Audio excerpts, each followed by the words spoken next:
from the Figure 4 Online Studios in beautiful Bothell, Washington, exclusively at WrestlingObserver.com. You're listening to The Bryan and Vinny Show with your hosts, Bryan Alvarez and Big Vinny V.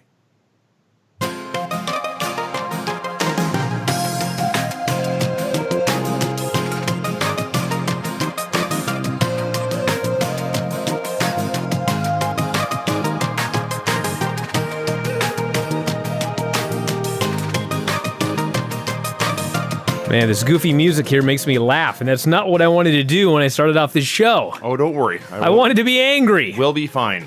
Yes. Okay, it is the Bryan and Vinny Show here, everybody. Looks like it's May 6, 2018, figure4online.com/wrestlingobserver.com. It is, in fact, the post-Backlash recap show here. It's the Backlash to Backlash. Dude, I'm drenched with sweat. It is not just because this room is hot. I'm so full of fury having watched this show. I realize I'm smiling right now, but fear not. I just know this is not going to last. It's almost like it's so fucking bad it's funny right now. But it's going to make me mad again when I start thinking about it. We go back into this, and you see, sometimes you do a show, and it's just bad and shit happens. And sometimes you do a show that is awful on paper, and this is one of those. Oh, it's so much more than that, Vinny. It's so much more than that. But guess what? We got a special guest here today. Our buddy Joe is joining us. Joe is on the line. Not Joe Anawai, not Samoa Joe, just Joe. But not that Joe. Not him either. Yeah, Joe, how you doing today? I'm doing pretty good, Bryan and Vinny. How are you guys doing? Not too bad. So a long-ass time ago, Joe donated to the Whale Scout fundraiser and had the opportunity to co-host a show with you and I, Vinny. He did. He's been waiting for months and months and months and months and months. And we finally all agreed, hey, why don't we do the post-Backlash show? Oh, he agreed before the show. Yeah. Oh. He didn't know how this show was going to turn out. I thought he was going to play a long con, and he was waiting for a bad show, and he called in. No. So it's just a horrible twist of fate. Yeah. Joe, how you doing today? Tell us about yourself. In my favor. Yes, tell us about yourself before we go any further. So I live in Las Vegas, and I donated to Whitney's charity there, and you and I both pretty much forgot that I donated for like 18 months. So it's been a long time. Yeah, it wasn't this past one, it was the one prior. So you've been waiting 18 months, and this is the fucking show that you got. Yeah, it's pretty terrible. Well, you know, it'll be one of the more memorable shows of the year, I can tell you that. Because this fucking show had to be, this was the worst show of the year. This was the worst show that I've seen in I don't even know how long. And let me tell you something. If it had not been for Seth Rollins and The Miz, this very well may have been the worst show I've ever seen in my life. It was that fucking bad. Am I the only one? No. It was certainly by WWE standards. One of the worst WWE shows in years. Yeah, I'm sure there might have been Impact shows that were worse than that, or TNA shows, but this was so fucking horrendously bad. Now, Joe, a couple of questions before we get into this review right here. So do you still watch wrestling regularly? You did it 18 months ago. I mean, are you a regular Raw, SmackDown watcher? Do you watch New Japan? Tell us about your fandom. So I got to say that, no, I don't really watch regularly anymore. And this is the first pay-per-view I've watched live in a long time. Usually I watch on delay so I can fast forward through all the bullshit. And, because I'm doing the show with you, you pretty much forced me to watch this garbage. Oh, I'm sorry. Yeah, you burned my corneas. Thanks, Bryan. But it's not my fault. I didn't want this show to be this bad. Trust me. It happens. It does happen. Let's begin, Vinny, because this could take all night. Let's talk about the only good thing on the show. Real quick, I just want to say we're talking about the how this may have been the worst show in years. The worst show in 2017, according to the voters of the Wrestling Observer newsletter, was Battleground 2017, which had this card. Okay. New Day versus Usos. Of course it did. Shinsuke Nakamura versus Baron Corbin. Oh, God. This does sound bad. A women's five-way with Natalya winning. Kevin Owens defeating AJ Styles in a singles match for the U.S. Championship. John Cena defeated Rusev in a flag match. Oh. Sami Zayn defeated Mike Kanellis. and Jinder Mahal defeated Randy Orton to win the WWE title. Oh my God, This that is the level. show? This is the level we are at. Oh, in a Punjabi prison match at that. Which, if I recall correctly, we thought that match was going to be absolutely hideous, and it was only bad. So I'm thinking that there's a very good chance this show is worse. I recall, and you know what? I'm certain of it. But I remember that Baron Corbin match being pretty bad, and the Sami Zayn and Kanellis match being pointless. But there's like 4 things on this Backlash show that was worse than anything on Battleground. But the skew is this opening match with Seth Rollins and The Miz. This was great. It was a very, very good match. You know what's funny? I was tweeting through the show, as many of us were, and I started tweeting about how I didn't like it. And I made a comment, it was actually later in the show, about how there's so many... For the biggest and most successful company in the history of the world, it's amazing how many bad wrestlers were on this co-branded show. And this somehow became a Miz versus Finn Balor debate, even though he wasn't the guy I was thinking God. of. I wasn't talking about Miz. People started to argue with me about the Miz on a show where Miz had the best match in the show, and they were still so obnoxious I had to mute a bunch of them. Well, I made a comment after this match that Seth Rollins is one of the best wrestlers in the entire world. Mm-hmm. And so I got 5,000 tweets about Miz. Yeah. I didn't even say anything about Miz. I know. So you know what that means? I'm going to say something about him now, okay? Uh-huh. This guy can be carried to a great match. I saw it here with my own eyes. Yes. Okay? If you go through Miz's match history, all of his great matches are with great guys. The guy can be carried. If you put Seth Rollins in a match with a guy who's not very good, he can have a good match. If you put Miz in the ring with a guy who's not very good, you're not going to have a good match. Because Miz himself is not a great worker. He's a good, solid hand that can be carried to a great match. This match was a prime example of that. If you watch this match, if you really watch this match, this was the Seth Rollins show. Seth Rollins was out of this world in this match. Miz wrestled every match that he ever wrestles. There was nothing in this match that Miz doesn't do in every single one of his other matches. He's there. He is usually in the right place at the right time. And everything turned out fine in this match. But I can always tell by reading my timeline who understands working and who does not. No, you're right. I agree. It was a very, very good match. Like I say, by far the best thing on the show. The spot where Miz did a high cross and Seth did the John Cena spot where you roll back to your feet and carry the guy up into a slam, which only John Cena does because you have to be really strong to do it. Seth was selling his knee, and by selling I mean he got worked over for a while, and then made his comeback, and every once in a while he would just grab it in agony and then ignore it again. And then he kicked out of 2 of Miz's finishers because WWE wants their guys to be superheroes. And Seth was a superhero tonight. You're right, he was. But there's another good point about this match. I also had to listen to people going, Miz had a better match than AJ Styles and Shinsuke Nakamura. Well, if you would have told me the finish of that AJ Styles Shinsuke Nakamura match going in, I could have bet you $1 million that Miz would have had a better match than these 2 fucking guys. Especially if you told me that they were going to have that finish, and Seth Rollins and Miz were going to be allowed to kick out of each other's finishers twice. Yeah. No shit, they had a better match. It was the opener, so the crowd was super hot. Yeah. They hadn't been killed by the rest of this fucking show. No. Yes, Miz was in the best match on the show. That doesn't mean Miz is the best worker in the company. No. He had the luck of the draw in many ways. Actually, Seth yes. Rollins, the fucking opener, good booking, good match layout, the ability to do all of the things that nobody was allowed to do. The time. Yes. Fuck, this match was great. It was a very, very good match, and everyone can go watch it. I would endorse that. Yes. Joe, your thoughts on this match? What do you think the odds are before the show started that Miz and Rollins would have the best match?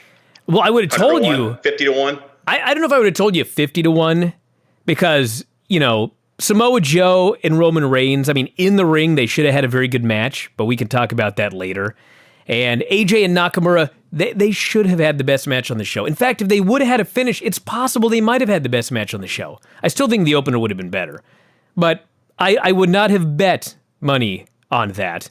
But I also have seen enough Seth Rollins matches to know that there's no reason that this guy shouldn't have the best match on the show. He's fucking great. Yeah, I can't disagree with that. My notes for the match say, boy, the announcing is kind of terrible. Fucking idiot. It's hideous. Knee being hurt doesn't really sell. Okay, he got better there for a second. What a welt on Miz's leg. He did have a big welt on his He leg. did take some hard kicks. I don't even know how. Yeah, the announcing's terrible. It's ungodly terrible. And I'll get to a couple of specific examples here after the while, but bad. Okay, does anyone else have anything nice left to say? Rob, do you have anything nice left to say about this show? The show, Producer life, Rob? people, the world, anything. Yeah, get it out. Get it out now. I have nothing. I'm stupefied as the rest of us. My cat's cute though, right? Yes, Kez adorable. Your baby is cute. My baby's baby cute was too. very cute here today. Okay, now let's get going. Right. Nia Jax and Alexa Bliss. Where's my sword? Oh, Listen. hey, I'll even start before we even get to that. Okay?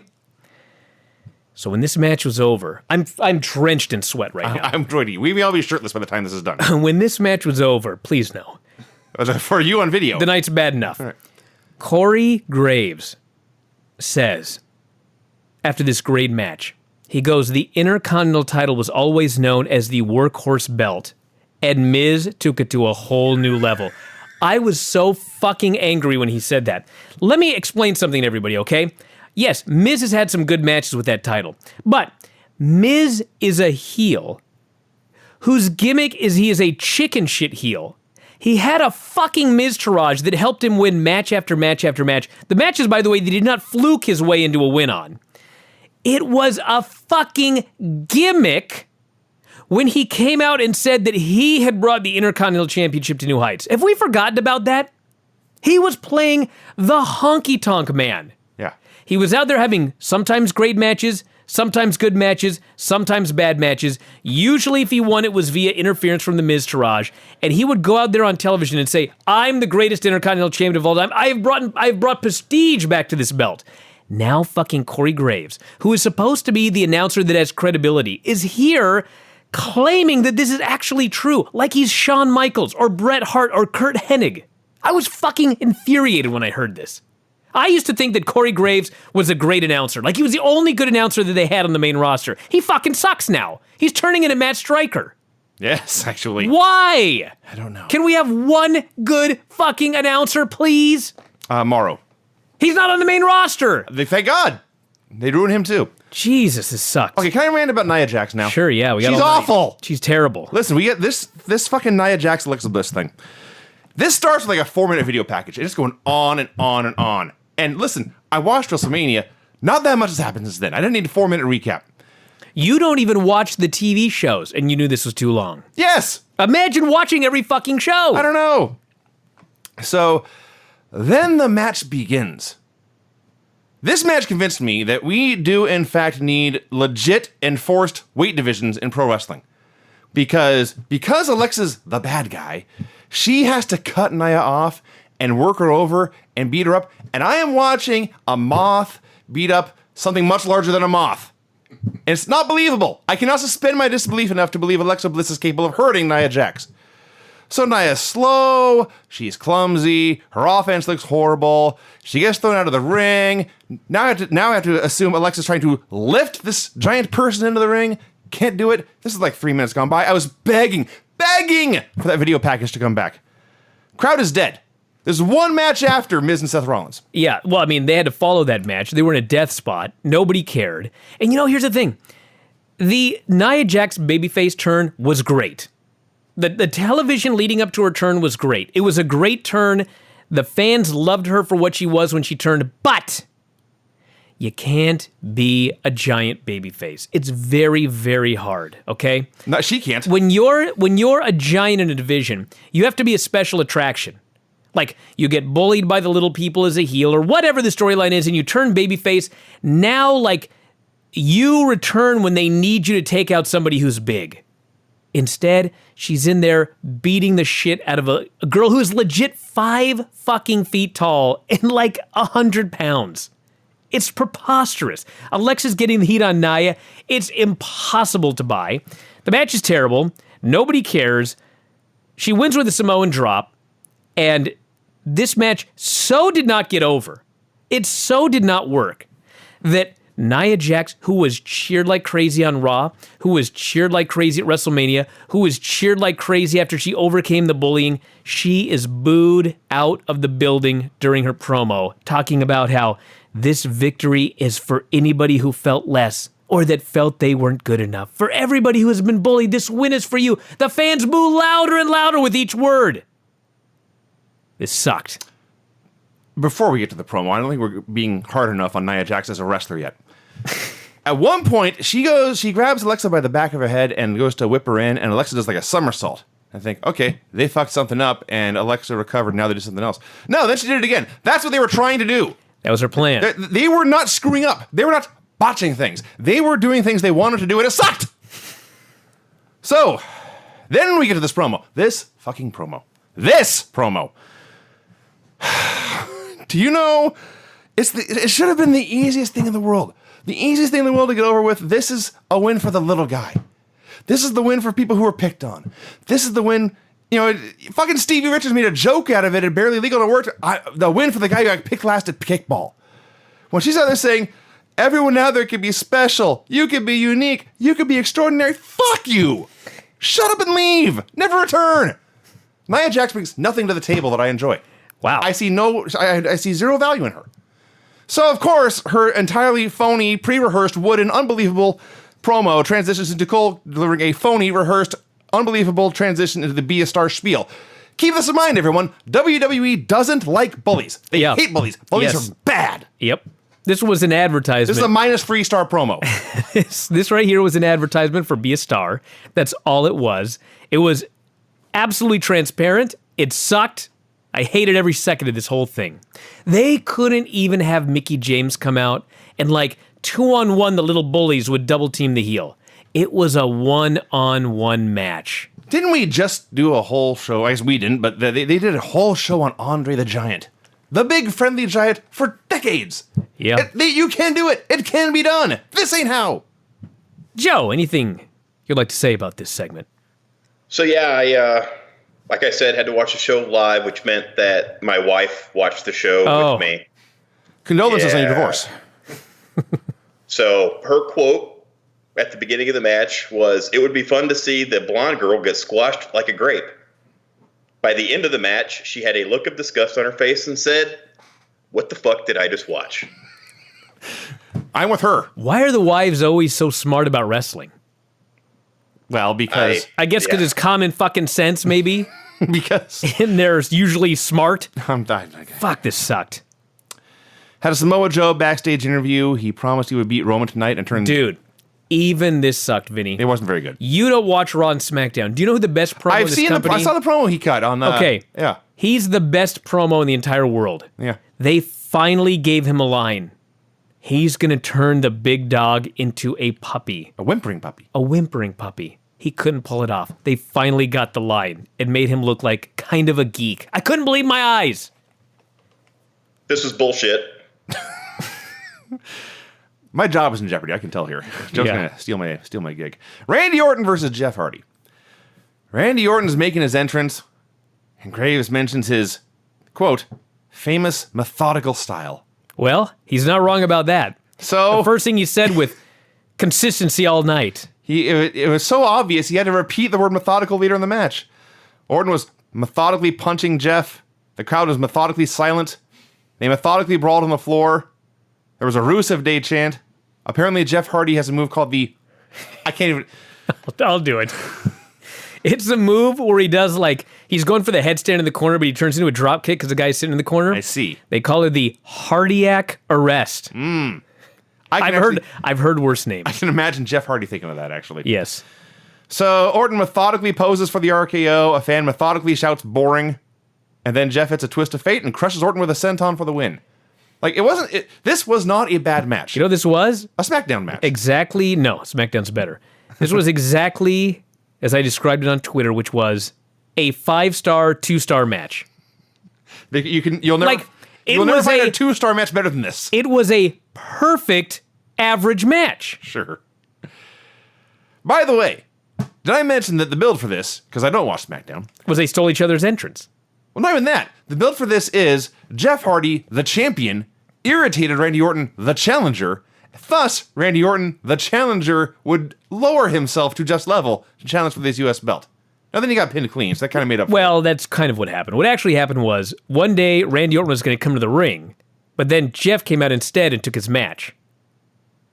And then the next week, Jeff was coming to the ring, but Randy came out and took his match. This led to a title match. Okay. Whatever. No, you're not missing anything. No, I don't. I I don't feel like I'm missing anything. Joe, your thoughts?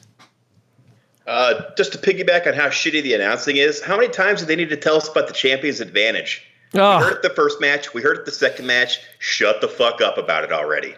You know, when they did that, I should have known they were going to fuck us out of that AJ Styles Shinsuke Nakamura match. Because that's probably why they did the entire show, to remind you that the champion must be pinned or submitted for the title to change hands. God damn it. All right, before we get into this next segment, WWE Backlash was trending on Twitter tonight, which is not atypical for a WWE pay-per-view, but usually it's whatever it would say. Roman Reigns has another main event that sucks. Styles and Nakamura battle to a draw. No. The trending thing here on Twitter says, WWE Backlash, song and dance entertained WWE fans at Backlash. Song and dance. Which brings us to the song and dance. You know, let me say one thing about this song and dance, okay? And this is one of my big problems with the entire show. In a vacuum, this was very entertaining. Sure. But have you ever heard the term wrong place, wrong time? Yes. This motherfucking show went 35 minutes past the top of the hour. Because they had to add this.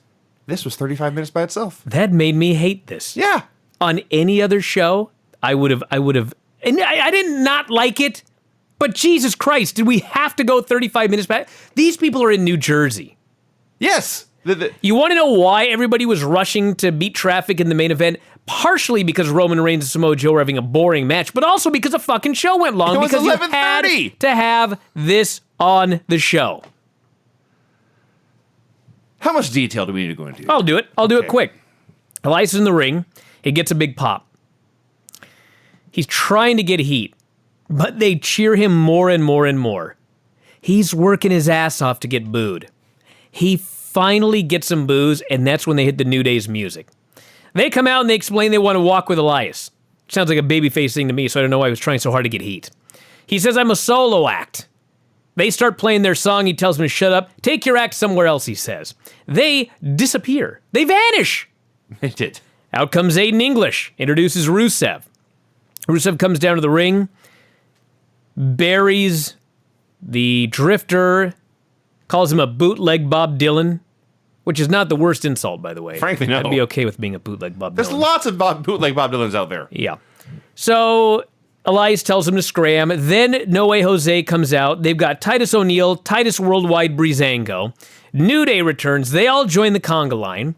Elias tells him to knock it off. Goes to his concert again. Bobby Roode appears out of nowhere. He lays at Elias with his DDT.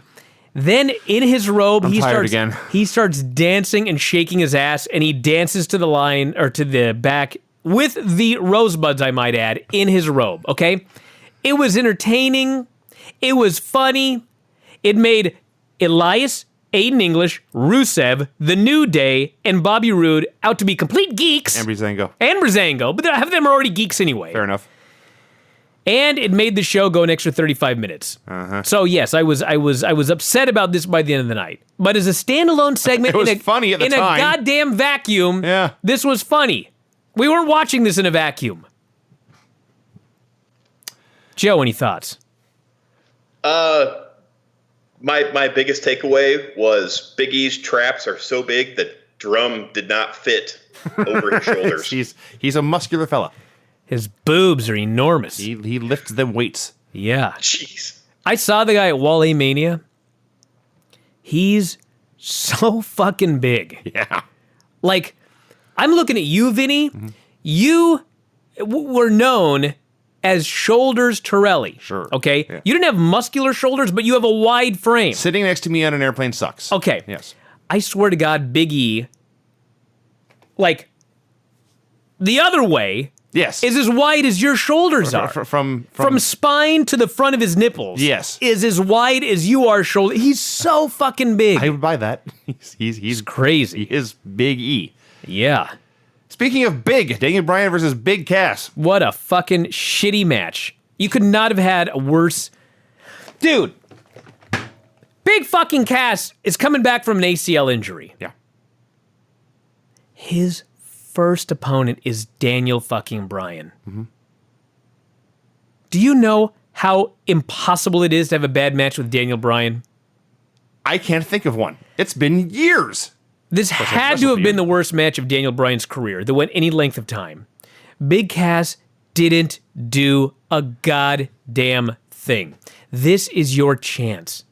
You've just come back with the biggest star they've had in the past 5 years. You just have to go in there and have a good match. I didn't really think about it. This was by far the biggest match of Big Cass's career. It was by far the biggest match of his career. He did that. He did absolutely nothing. I'm not even exaggerating. No. He did some clubbering. He did some boots, some clotheslines, and he did some boots. And then Daniel Bryan puts him in the yes lock for the submission.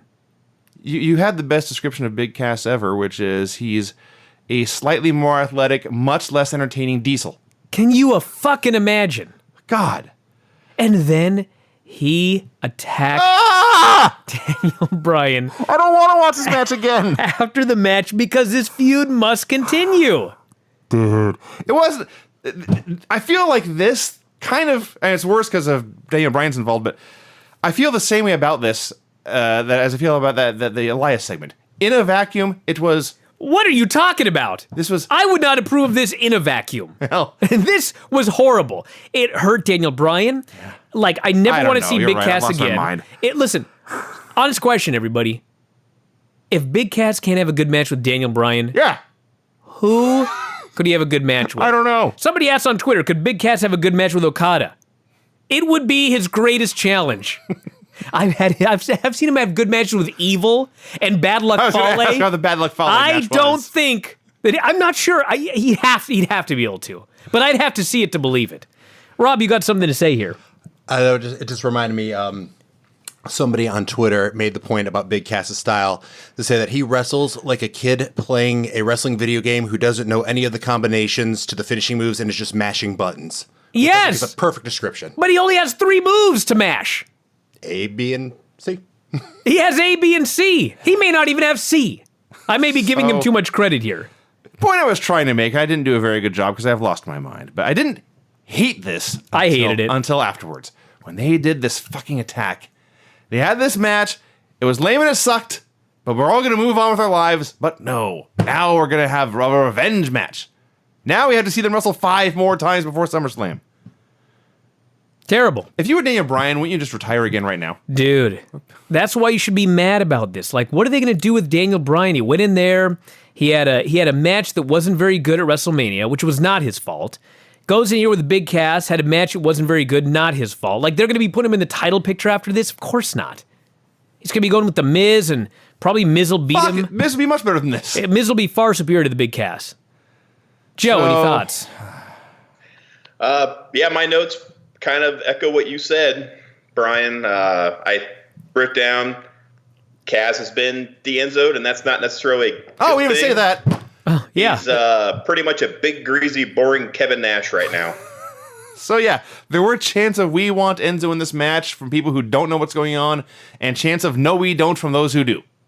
And then I wrote after Danielson won, I said he shouldn't really lose until after he wins the title, and then I wrote, who does this help? ? After the beatdown. One guy tapped out, and the other guy gets beat up. No wonder I don't care about wrestling anymore. Nope. On that note, Carmella wrestled. Can you believe we sat through Nia Jax, Cass, and Carmella back to back to back? Yeah. I can believe it because they were in front of maybe the hottest crowd in America, and they were absolutely dead at this point. They killed them. I'm all right. Dude, this was. I ran out of gas. I ran out of heat. This was better than Daniel Bryan versus Cass. No. Yes. No. It was. Tiebreaker. Rob, was this better or worse? Oh, Jesus Christ. Come on, you know it was better. What about you, Joe? I mean, the crowd was dead, so. It was dead. This was the highlight of the night for me, I got to be honest. Really? Yeah, my notes say not paying much attention, Vegas just won the hockey game and are going to the Western Conference Finals. I thought you were going to mention Carmella's gear. Carmella was hot. That alone makes this better than the Daniel Bryan Big Cass match. Carmella is hotter than Big Cass. Did we mention how orange Big Cass was? He's like a giant goblin. Why is he so orange? So Looks like Trump. at least Cass is boring as shit. Absolutely boring as shit. But his offense, he looks like a trained combatant when he does wrestling maneuvers. Carmella's offense is limited to chin locks and slapping at Carmella like a 4-year-old slaps at an older sibling. She's horrible. She's hot. She has charisma, so they'll put her out there. They're doing this match. Nothing is happening. Nothing is happening. The announcers are quiet for like a minute because they got nothing to say because nothing is happening. And Graves just says, "What do you say, Byron?" Let's all turn to Byron Saxton to save the show. When Corey Graves is looking for Byron to save the show, it has reached its depths. And then Charlotte missed a moonsault, landed on her feet, sold her knee. Carmella kicked her in the knee, cradled her, and pinned her. Yeah. Clean. Yep. Nia Jax and Carmella are the women's champions. Yeah. The women's revolution is dead. You know, I don't want to complain too much about the finish because, hey, it's a clean finish. And I like complaining about clean I'll complain finishes. about it. Carmella won. But like Carmella, The wrong person won, Brian. she cashed in the Money in the Bank to get like an underhanded win on Charlotte. That's like the heat. Yeah. And then they do the match and she just wins clean. Yeah. So she proved that she could beat her. Yes. Where's the fucking heat at? I don't know. There is no heat. Ay. Oh, and then this. Okay, everyone just... what's the word they say? Lay out, everybody? Sure. Back off.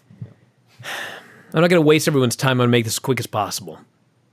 At that goddamn Greatest Royal Rumble, they did a double count out. I ranted and raved about what a fucking horrible finish that was. That's the best they could come up with was a double count out. Some asshole says to me, "Well, what would you have done that was better? Obviously they didn't want to finish." I said, "Well, you fucking idiot. There's a very, very good finish here, okay? The finish is Nakamura keeps low-blowing AJ. Over and over again, he hits him in the balls, right? So, finally he hits him in the balls at the Greatest Royal Rumble. AJ flips his lid. He hits Shinsuke in the balls in front of the referee. He gets himself disqualified. Shinsuke Nakamura then says, "You coward. You got yourself disqualified to save your title. I demand a rematch. No disqualification rules." Right? Sure. Okay, they don't fucking do that. But you know what they do? They go on television and they have Shinsuke Nakamura come out and demand AJ apologize for a double count out. And then as a result of a double count out, they sign a no DQ match.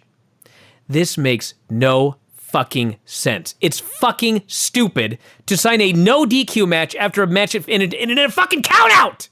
What does a DQ have to do with anything? And I astutely note, you know what? A no DQ match can end in a count out. Why the fuck are they doing this? Well, the answer is because they're going to do a third match here at Backlash, and the finish is a double count out in a no DQ match. This is my most hated booked feud, I think, in the history of WWE. They have fucked everything up from day one with this feud. It's absolutely fucking terrible. It sucks in real life because we got a bullshit finish at the Greatest Royal Rumble and we got a bullshit finish here. It sucks in storyline because the booking doesn't make a goddamn bit of sense based on the finish from the Greatest Royal Rumble. It sucks in real life. It sucks in fake life. It fucking sucks. And they were on their way to having a great match when they did this fucking bullshit finish. That is the key. They had a match at Mania. It was all right. They had a match at the Royal Rumble. It was getting pretty good. They did a shit finish. They did this match, and it was progressing and building, and people were getting into it. And I thought, this is going to be it, man. This is going to be the classic they're going to have. Finally, we're going to get a great match with a finish and a new champion. And they do. Shinsuke hits a low blow. AJ recovers and he hits a low blow. And they start brawling. The place is going crazy. They do a double low blow. Everyone's going nuts. I think, man, this is great wrestling. And then it was done. That was the end. Like, what? I could not even believe my eyes. If you would have told me the beginning of the year, okay, if you had two options, you could say, Brian, Miz is going to have the best match on a pay-per-view that AJ and Shinsuke Nakamura are wrestling on. Or you could tell me that AJ and Shinsuke are going to feud and you're going to hate the booking more than any other booking in the history of WWE. I would have said both are impossible. Both have happened on the same show. Did we mention this is the third time in 29 days we see Nakamura and AJ on pay-per-view? Yeah. That makes it unspecial, doesn't it? Joe, your thoughts, my friend? Yeah, so I put the kids to bed, so I missed the beginning of the match. I wrote that I like Nakamura much better as a heel. He's way better. And that, a million times better. And that the match was certainly progressing. And then I write, I'm pretty sure after 2 shots to the balls, I wouldn't want to be fighting anymore. ... WTF. That's what happened. And boy, did these fans love low blows. They did. Every time someone kicked someone in the balls, they just went crazy. And as someone astutely noted on Twitter, there were a bunch of them actually. This match was a kick in the balls. This match gave me blue balls. One after another. Fuck this match. I do like the idea somebody had the next match needs to be a match where the only legal maneuver is the low blow. Yeah, a low blow match. Yes. How about balls on a pole match? No. Put both their balls up on a pole. Whoever can get them back first wins. All of this is better than the book in this fucking feud so far. God, it's just so shitty. How about this? This fucking tag match. I got a better one. One more? Okay. Yeah. Cup on a pole. First one gets Whoever armor. can get the cup can put it on And and their balls are protect safe. their fucking balls. Yes. Well, tag match. Can you imagine? I just cannot imagine how they fucked this up. Braun Strowman and Bobby Lashley versus Sami Zayn and Kevin Owens. Okay, can I say one thing real quick? Sure. Do you remember earlier when I said that you cannot book a show in a vacuum? Or judge a show in a vacuum? Or, Okay. Yeah, I don't know. This fucking match was such bullshit. The way they booked this. Yeah. It was worse than a Raw match. Yeah. Sammy tries to walk out. Kevin goes to get him. It was just so much bullshit that you could talk about in a second. On another show, this might have been fine. But when you book a show with so much bullshit, including the finish of that championship match that went right before this one, you can't book this like this. And furthermore, in the vacuum, I'm sure on some shows, Roman Reigns and Samoa Joe going 25 minutes and having a 7-minute chin lock / arm lock in the middle of the match might have been okay.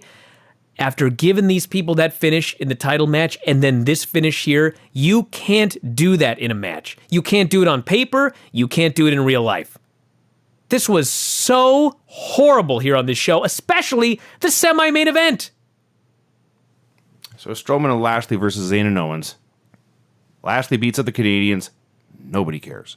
The Canadians beat him up. Nobody cares. They did, to be fair, they did a fine job of teasing and building the hot tag, and the place went crazy when Braun tagged in. And it was funny watching Braun throw guys around and run around the ringside and run through them and kill them. And then it fell apart. Sammy tried to run away. Kevin threw him back. Sammy tried to leave. Kevin threw him back. Whatever, I don't know.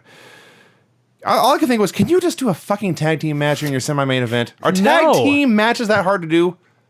They had a way better one on Raw. They had a 6-man with these same guys. Clean finish. Long match. Way better. There were minutes here where all 4 guys were standing there doing nothing as Sammy and Kevin yelled at each other. And eventually, Lashley pinned Owens with a duplex. He pinned with a vertical suplex. That's it. The announcers began to bicker over who is legal like it matters. They were completely bored. And then, do you remember earlier on the show Oh, yeah. when Nia Jax talked about bullies? Yeah. How bullying's bad. We don't like bullies. We don't like bullies. Be a star. And Michael Cole told us all to be a star, and here's what you can do if you're being bullied. Lashley and Owens, the biggest, scary, or Lashley and Braun, the biggest, scariest, most monstrous men in the entire show, had their opponents helpless and beaten, and then bullied the fuck out of them. They did. They've never seen bullying like this. What assholes. And we're supposed to cheer for them. Yeah. What the fuck? Vinny, since you don't watch Raw. Thank God. It was about 2 weeks If anyone ago. wants to know why I don't watch Raw. It was about 2 weeks ago. There was a show, and it wasn't very good. And they had a tag match with Lashley and Braun Strowman.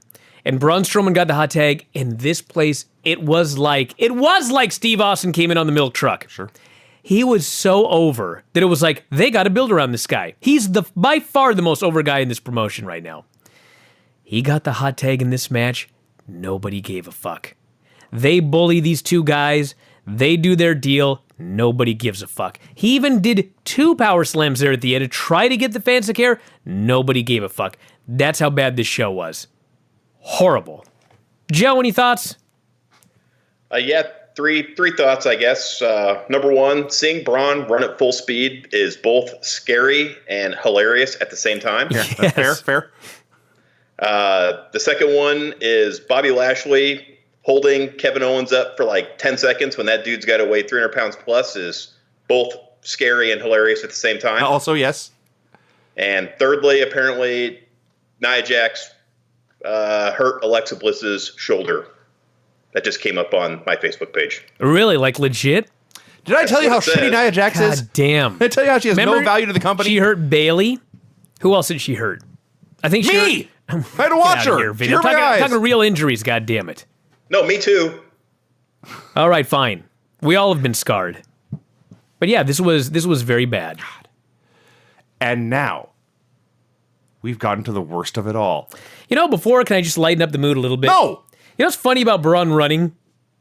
I've never seen somebody run so fast, who is so tall, but have a shallower step length. You know what I mean? Yes. Like, he does not have long strides. Yeah, he doesn't have like a 3-foot stride. He's got like a very, very rapid 1-foot stride on a 6'8" guy running.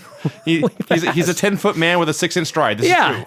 That's why it's so funny. Like a cartoon character running at full speed. He does. Do you remember he looks like his upper body is normal, but his legs are like a hamster wheel. Yes. You know what I mean? We used to say similar stuff about Abyss.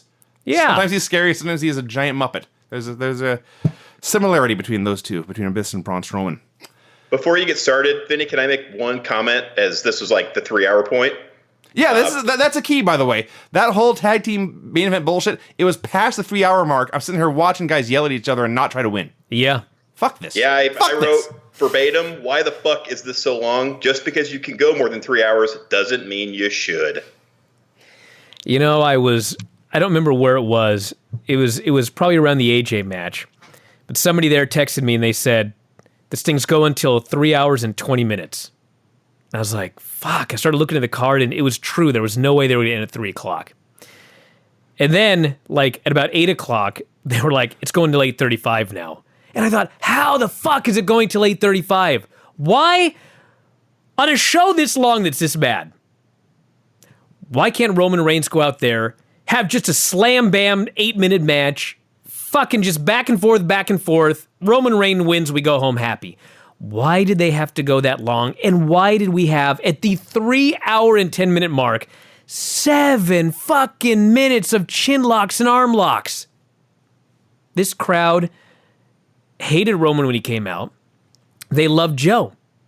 I think their brilliant idea was, if Joe does a bunch of rest holds, the fans will turn on Joe and they'll cheer Roman. That's always their idea. If we make the other guy hated, they'll like Roman. You know what? It never works.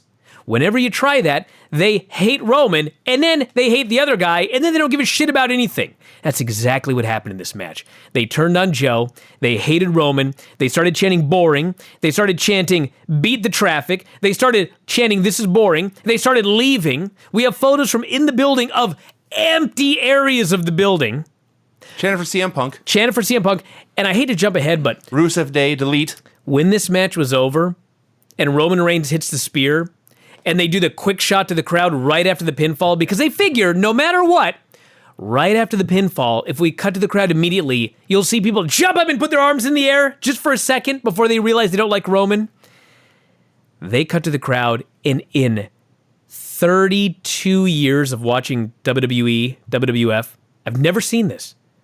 They cut to the crowd, everyone's leaving. They're all standing up and getting the fuck out of town. Can you blame them? No! I was ready to quit this show 10 after. Go ahead, Vinny. Tell us about this horrible match.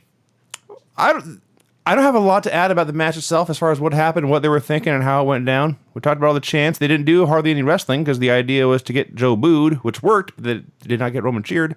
So as you noted, the fans hated both guys, didn't care about what was going on, was trying to chant for the guys who are over, like Rusev and Matt Hardy.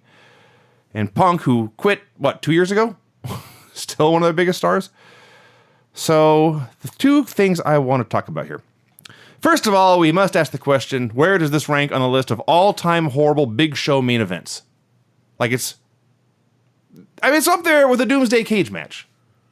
And the Jeff Hardy Sting match when Jeff Hardy was loaded and Sting pinned him. These are complete disasters. And I don't know that they weren't better than this. In fact, the more I think about it, pretty sure that Doomsday Cage match was better than this. No.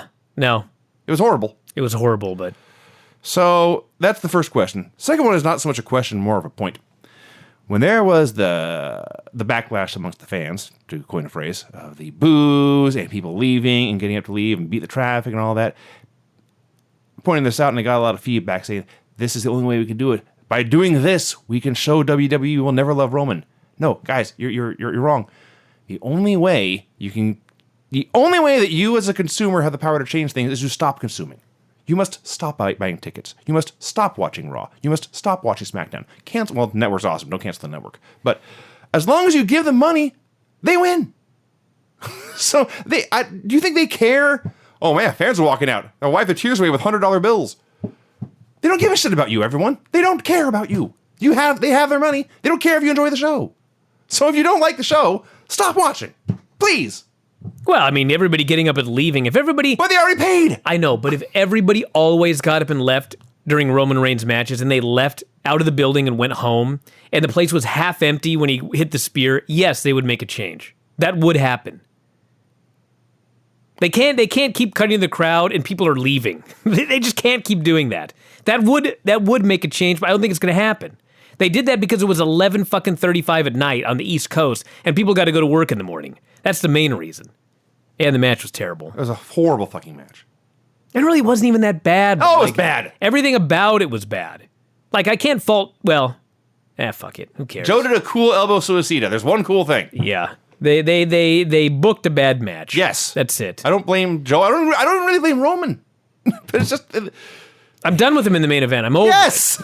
Everyone is. You don't want to finish the show with a double countout, but I'm not sure that double countout was actually worse than everything that happened in this main event with Roman Reigns out there closing the show. That in a non-title match with Samoa Joe. AJ and Shinsuke would have been a much better main event than Joe. It would have been a better main event. Finish sucked. But great. We got a spear here. That's better. I don't know. Joe, any thoughts on this match? I had two thoughts, I guess. One, at the beginning, the German announcer fleeing over the barricade and about killing himself was pretty funny. What happened? So there's a horrible match in front of him. He ran away. Threw Roman. He urinagated him into the first table, and then he flipped him into the second table, and he threw him into the third table. When he went into the third table, the German announcer was like, "Oh shit, I need to get the fuck out of here," and he leapt over the barricade. I didn't see died that. Getting over the barricade. How about that? I was hoping. I swear to God. Joe attacked him before the bell, and he did all that stuff with the announcers' tables, and then I realized that the bell hadn't rung yet, and I thought, you know what? This ref should just, throw the match out, and we should all go home. That's what I thought was going to happen. I was like, that'd be the capper for this fucking show. Why not? Who gives a shit? They didn't do it. And then my other thought is that Joe needs to give Big E lessons on how to go through the ropes and not murder yourself. That's true, but he almost murdered Roman. He landed right on his legs. But yeah, Big E's dive's got to end outside the ring. So yeah, that's the show.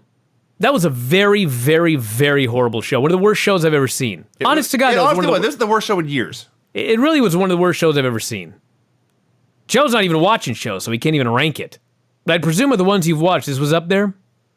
Yeah, this is the worst WWE pay-per-view I've seen in years and years and years. And like I said, I watched pretty much all the pay-per-views, but there's a lot of fast-forwarding through shit that I don't care about. Sure. And tonight, I am glad that I only paid $10 to watch that.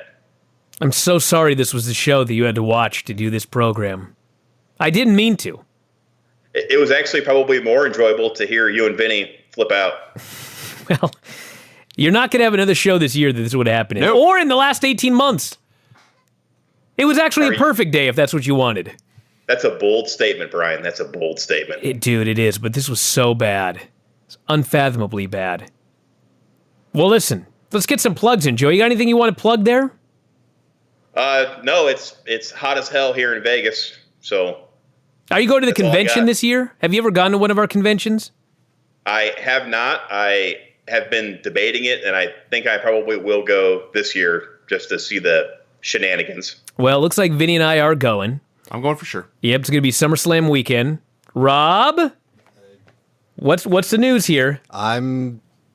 As of this moment, I am planning on being there as well. Oh, man. That is a firm commitment if I've heard one. That's right. Well, that is always subject to change on, the whims of the boss of the house. That's right. Yeah. As of right now, I'm definitely planning on being there as well. Oh, man. Okay, well, anyway, everybody, we're probably going to do the convention, SummerSlam weekend, and also All In, or at least I'm doing both. So whichever one you want to go to, I guess is whichever one you're going to go to. We'll do more plugs here for stuff that's actually going to be taking place as it draws near. But Joe, I want to see you there, buddy. I'll buy you a dinner because you were subjected to this show after the big donation you made for Whale Scout. That's how I'll make it up to you. How's that sound? That's a deal. All right. Vinny and Rob will be there as well, but they got to buy their own. Fair. All right. Well, listen, everybody, that's it. Joe, I want to thank you so much for doing the show here today, and thank you so much for the donation. Wendy very much appreciates it. Wanted to say hi. And, of course, we're going to be back on Tuesday. Vinny, what are we doing Tuesday? Tuesday, Brian, we were watching Retro Raw, as we do every week. But then there was no Retro Nitro 19 years ago this week.